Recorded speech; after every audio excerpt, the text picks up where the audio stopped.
డబ్బు, అనారోగ్యం, ఉద్యోగం, వ్యాపారం, అప్పులతో బాధపడుతున్నారా? మీకోసమే లాంచ్ యువర్ ఫ్యూచర్ ప్రోగ్రామ్.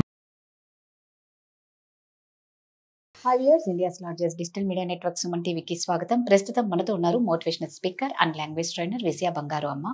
మా మామూలుగా పెళ్ళి అయిపోతే బిడ్డకి ఫస్ట్ తల్లి కొన్ని బుద్ధులు చెప్తుంది, అప్పగింతలు చెప్తుంది. ఎలా అప్పగింతల్లో అంటే ఎలా మెలగాలి అనేది ఒక మంచి జ్ఞానాన్ని ప్రసాదిస్తుంది. ఎందుకంటే ఆ అత్తగారి ఇంట్లో ఎటువంటి పొల్యూట్ అవ్వద్దు, వాళ్ళు గొడవలు పడొద్దు అని చెప్పేసి, అంటే అలాంటి వాతావరణం నుంచి దూరంగా ఉండాలని చెప్పే ఉన్నారు అప్పట్లో అందరు ఇవేనేమో. ఇప్పుడు ఈ మధ్య కాలంలో చూస్తే మాత్రం తల్లుల వల్లే కాపురాలు కూలిపోతున్నాయని అనే వారి సంఖ్య బాగా వింటూ ఉన్నామమ్మ. అంటే ఏం చేసినా అంతా ఆమె వల్లే, వాళ్ళ అమ్మ వల్లే, అటు అబ్బాయి అమ్మ గాని ఇటు అమ్మాయి అమ్మ గాని, మొత్తానికి ఎవరు తల్లి. ఇక్కడ తల్లే అనేది అంటే అందరినీ అనట్లేదు కానీ కొంతమంది చాలా తొందరగా ఇన్వాల్వ్ అయిపోయి ఎపిసోడ్స్ అయినా కొంతమంది ఎవరైతే చేస్తారో వాళ్ళ వరకే మాట్లాడుతున్నారు. నిజంగా మంచిగా ఉండే తల్లిదండ్రులు ఉన్నారు, కాపురాలు బాగుండాలని చూసే వాళ్ళు ఉన్నారు. మీరు అన్నట్టుగా టాపిక్ లోకి వస్తే ఆడవాళ్ళు తల్లి, మరి ముఖ్యంగా తల్లి అండి. దేనికైనా మంచి చెప్పినా చెడు చెప్పినా తండ్రి కంటే ముఖ్య పాత్ర పోషించేది ఎవరంటే తల్లే. తల్లే అంటే ప్రత్యక్ష గురువు అంటే తల్లే. మీరు తల్లితో షేర్ చేసుకున్నంత మీరు తండ్రితో షేర్ చేసుకోరు. తల్లి ఏదైనా చెప్తే తండ్రికి తెలుస్తుంది తప్ప, అంటే కొన్ని ఫ్యామిలీస్ లో తండ్రి ఎక్కువ ఇన్వాల్వ్ అవ్వడు, తల్లి కూతురికి తల్లి కొడుకుకు మధ్యలోనే ఏదైనా జరుగుతాయి చాలా మటుకు. అంటే మీరు అన్నట్టుగా ఈ కాలంలో పెళ్లిళ్ళు అయిపోయిన తర్వాత, ఇది వరకు మా పెళ్లిళ్ళప్పుడు మాకు అప్పగింతలు చెప్పారమ్మా, అత్తగారు ఎలా చెప్పినా విను, మామగారు గౌరవం ఇవ్వు, మరుదులను ఒక కొడుకుల్లాగా చూసుకో, తమ్ముళ్లాగా చూసుకో, ఆడపడుచులను నీ సొంత చెల్లెల్లాగా చూసుకోమని మమ్మల్ని మాకు అప్పగింతలు చెప్పి పంపించారు. ఆ కాలం అది. సో ఇప్పుడు మరి ఈ కాలంలో అలాంటివి జరగట్లేదు. అలా చూసుకున్నా కూడా ఆడపడుచులు వేధించే ఆడపడుచులు, వేధించే అత్తగారులు ఉన్నారు కాబట్టి దట్ ఈస్ సపరేట్. ఓకే, అంటే ఇప్పుడు పరిస్థితులను బట్టి అలా అయిపోయారు. కాబట్టి తల్లి ఏంటంటే, మరి ముఖ్యంగా తల్లి ఏం చెప్తుందంటే, అమ్మ జాగ్రత్తగా ఉండండి. కానీ ఇప్పుడు ఈ కాలంలో తల్లిలు ఏం చెప్తున్నారంటే, కొంతమంది తల్లిదండ్రులు, నేను మోడర్న్ తల్లిదండ్రుల తల్లి గురించే మాట్లాడుతున్నాను, నీకు ఏమాత్రం నచ్చకున్నా, నీకు ఏమాత్రం అన్కంఫర్టబుల్ ఉన్నా, నిన్ను ఎవడైనా ఒక కప్పు కాఫీ ఎక్కువ, మీ ఆయనకు తప్ప ఎక్కువ ఒక కప్పు కాఫీ ఎక్కువ పెట్టమనే వచ్చే అంతే. ఒక్క కప్పు కాఫీ ఎక్కువ పెట్టకూడదు. నీకు మీ ఆయనే సంబంధం, మీ ఆయన మాత్రమే తల్లిదండ్రులు లేక పైనుంచి కింద ఊడిపడ్డాడు. కాదమ్మా, ఒక కప్పు కాఫీ నువ్వు ఒక కప్పు తాగు, ఆయనకు మీ అత్తగారికి ఇవ్వకు, మీ ఆడపడుచులకి ఇవ్వకు, ఎవ్వరికి ఇవ్వకు. నీకు ఎందుకంటే ఇంకొక కప్పు కాఫీ పెడితే నువ్వు ఎక్కడ నీ బరువు తగ్గిపోద్దో, నువ్వు అంత ఒళ్ళంతా చెమటలు పట్టిపోతాయో, నువ్వు చాలా శ్రమ పడిపోతావు. కాబట్టి అంత కష్టాన్ని నువ్వు తీసుకోకు. నీ సూట్ కేసు ఎప్పుడు సర్దుకొని ఒక మూల పెట్టుకో, వచ్చే రెడీ టు ఆక్యుపై లాగా రెడీగా వచ్చేసాయి అంతే. చాలా మంది అండి, చాలా మంది తల్లు ఉంది కదా, చాలా మంది తల్లులు ఇలా చెప్పేసి అమ్మాయి కూతురికి, అంటే నిజంగా మన కూతురు అంటే మనం ఎలాగంటే తెలిసి తెలియని వయసు, అంటే వాళ్ళకి అంటే తల్లికి ఉన్నంత మెచ్యూరిటీ పిల్లలకు ఉంటుందండి.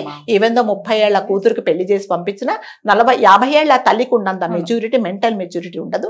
జీవితంలో ఆమె అన్ని ఎక్కువ చూసిండదు, తల్లి చూసినట్టుగా చూడదు. కాబట్టి ప్రతి తల్లి కూతురికి ఏం చెప్పాలంటే, అమ్మ నీకు వీలైనంత వరకు సర్దుకో, వీలైనంత వరకు అనేది 100 సార్లు చెప్పి పంపించండి. నీకు చేత కాదు, ఇంకా నేను ఈ భారాన్ని మోయలేను, ఈ హరాస్మెంట్ నేను తట్టుకోలేను అన్నప్పుడు నేనున్నా నీ వెనక అని చెప్పట్లేదండి. ఏం చెప్తున్నారంటే, నీకు మళ్ళీ ఇది వరకు లాగా ఏ మాత్రం నీకు అమ్మ 2 చపాతీల కంటే 3 చపాతీలు మీ అత్తగారు చేయమన్నారంటే వచ్చేసే, అంతే, అత్తగారే చేసుకుంటుంది, నీకేం సంబంధం? నువ్వు మీ ఆయన కోసం ఆ అత్తగారింటికి వెళ్ళావా, లేకపోతే అత్తగారి కోసం వెళ్ళారా అని చాలా మంది జీవితాలను నాశనం చేసుకొని, అట్లాగంటే కూతురి కాపరాలు చెడగొట్టడానికి మరి ముఖ్యంగా తల్లే కారణం అవుతున్నదండి. ఎందుకంటే ఎంతసేపు వచ్చి నీ కూతురి సేఫ్టీనే చూసుకుంటున్నావు, నీ కూతురి కంఫర్టబులే చూసుకుంటున్నావు. కానీ మరి ఒక అత్తగారింటికి పంపించినప్పుడు మొగుడితో పాటు, అల్లుడితో పాటు ఇంటి సభ్యులు ఉంటారు, వాళ్ళను కూడా నువ్వు గౌరవించాలి.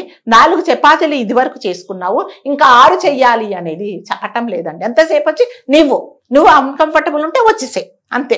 ఏంటమ్మా ఏం చేస్తున్నావు అంటే, ఏం లేదు ఈరోజు మా ఆడపడుచు వచ్చింది, ఇంకొంచెం నీకేం అవసరం ఉన్నది అంత చేయడానికి, నువ్వు వచ్చా ఇవాళ ఆమె వెళ్ళేదాకా నా ఇంట్లో వచ్చి ఉండమని చెప్పి తల్లులు చాలా మంది ఉన్నారండి. అది చాలా తప్పు. రేపు పొద్దున కాపురాలు పాడైపోయిన తర్వాత ఇంటికి వచ్చిన తర్వాత కొంతమంది పిల్లలు ఏమంటున్నారు రాధగారు, అమ్మాయిలు, నువ్వు ఆ రోజు నేను చెప్పినప్పుడు అమ్మా నువ్వు సర్దుకో అని చెప్పింటేనా ఇవాళ నా కాపురం బాగుండేది, ఇవాళ నువ్వు ఆ రోజు చెప్పిన మాట విని నేను ఈ రోజు ఇంటికి వచ్చాను, ఇంటికి వచ్చిన తర్వాత నాకు అన్న సరిగ్గా చూడట్లేదు, వదిన సరిగ్గా చూడట్లేదు, అంతే కదా, ఇల్ట్రీట్ చేస్తారు వాళ్ళు. తర్వాత తల్లిదండ్రులు మీరు ఎన్ని రోజులు ఉంటారో తెలీదు, నీ వల్ల నా కాపురం పాడైపోయిందని చెప్పిన పిల్లలు కూడా చాలా మంది ఉన్నారు. కాబట్టి పిల్లలు కూడా, ఆడపిల్లలు కూడా తల్లి ఎంతసేపు, నిజంగానే తల్లికి ఎప్పటికైనా ఒక స్వార్థం ఉంటది, నా కూతురు కష్టపడకూడదు, నా కూతురు ఎప్పుడు కంఫర్ట్ జోన్ లో ఉండాలి, అదే చెప్తున్నా, కంఫర్టబుల్ గా ఉండాలి అంతవరకే చూడండి. కానీ ఒక ఇంటికి పోయిన తర్వాత మీ పరిస్థితులు వేరే, మీ ఇంట్లో సాంప్రదాయాలు వేరే, ఆ ఇంట్లో వేరే, ఆ ఇంట్లో పరిస్థితులకు అనుగుణంగా తను పనిచేసుకోవాలి, తను కంఫర్టబుల్ గా ఉండాలి. కొన్ని రోజులు కష్టపడ్డా కూడా తను వాళ్ళతో పాటు కలిసిపోతుంది అనేది మీరు ఆలోచించుకోవట్లేదు. ఎంతసేపు వచ్చే నీకేం అవసరం, నువ్వు అంతకంటే ఎక్కువ సంపాదించేస్తున్నావు, నీకు అంతకంటే పెద్ద ఉద్యోగం ఉంది, ఇంకా అల్లుడు గారిని ఏమాత్రం మర్యాద లేకుండా వాడున్నాడా, వాడు వచ్చాడా అని సంబోధించే అత్తగారులను నేను చూశానండి. అంటే అది ఎంత కుసంస్కారమో మీకు తెలిసే ఉంటది అనమాట. అంటే అల్లుడు గారు అనేదానికి కూడా వాళ్ళకు మనసు ఒప్పదు.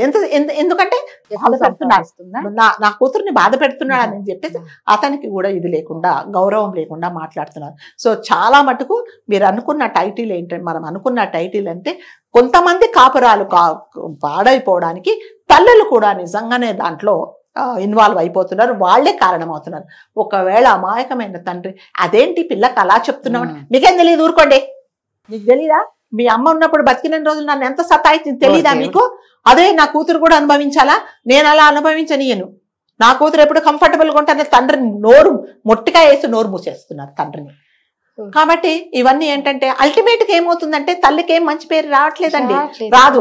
ఏమంటుందంటే అల్టిమేట్ గా కూతురు కొన్ని సంవత్సరాలు అయిన తర్వాత ఇంకా వాళ్ళు వెక్స్ అయిపోయి డివోర్స్ ఇచ్చిన తర్వాత ఇక్కడ నీకు పుట్టింట్లో నీకు సరి అయిన ఆదరణ లేనప్పుడు కూతురు తల్లిని బ్లేమ్ చేస్తుంది.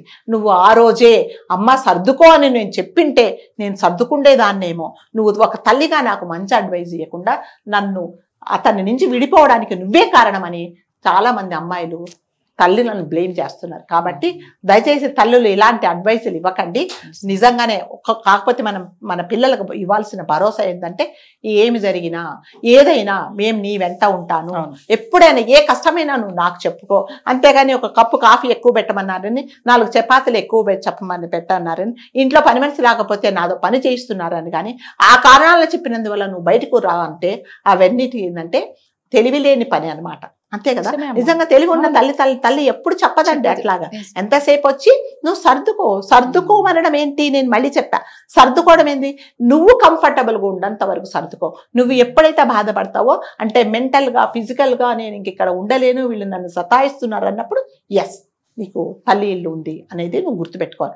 చీటికి మాటికి చాలా మంది తల్లులండి కొన్ని కాపురాలు పాడవడానికి కారణం ఎవరంటే తల్లి. కాబట్టి తల్లి అనేది అంటే మీరు ఏ తల్లి అయినా 50 సంవత్సరాలు వచ్చిన తల్లి, కూతురు బతికిన రోజులు తల్లి ఉండదు. కాబట్టి నువ్వు నీ కూతురును నీ జీవితాంతం నువ్వు చూసుకోలేవు. ఎందుకంటే అయిపోయింది, నీ ప్రయాణం సగం అయిపోయింది, నువ్వు ఎప్పుడు వెళ్ళిపోతావో తెలీదు. మరి ఆ కూతురుని ఎవరు చూసుకుంటారు? అంటే భర్తను వదిలేసిన తర్వాత, అకారణంగా భర్తను వదిలేసిన తర్వాత కొన్నిసార్లు పిల్లలు అంటారు, ఈ మా ఆయన ఏమనలేదు కదా, మా అమ్మ ఈ మాట చెప్పిన నేను కోపంగా ఎందుకు వచ్చాను అని కూడా చాలా మంది అమ్మాయిలు బాధపడిన సందర్భాలు కూడా ఉన్నాయి. కాబట్టి ఎవరైనా గారే తల్లిదండ్రులు మీ ఇన్వాల్వ్మెంట్ కూతురు అత్తగారింటికి వెళ్ళిపోయిన తర్వాత ఎంతవరకు ఉండాలో అంతవరకే ఉంచుకోండి. మీరు ఎక్కువ ఇన్వాల్వ్ అయిపోయి వాళ్ళ జీవితాలలో నువ్వు వచ్చే అంటే నీ కూతురు జీవితాన్ని మీరే నాశనం చేసినట్టు. Thank you.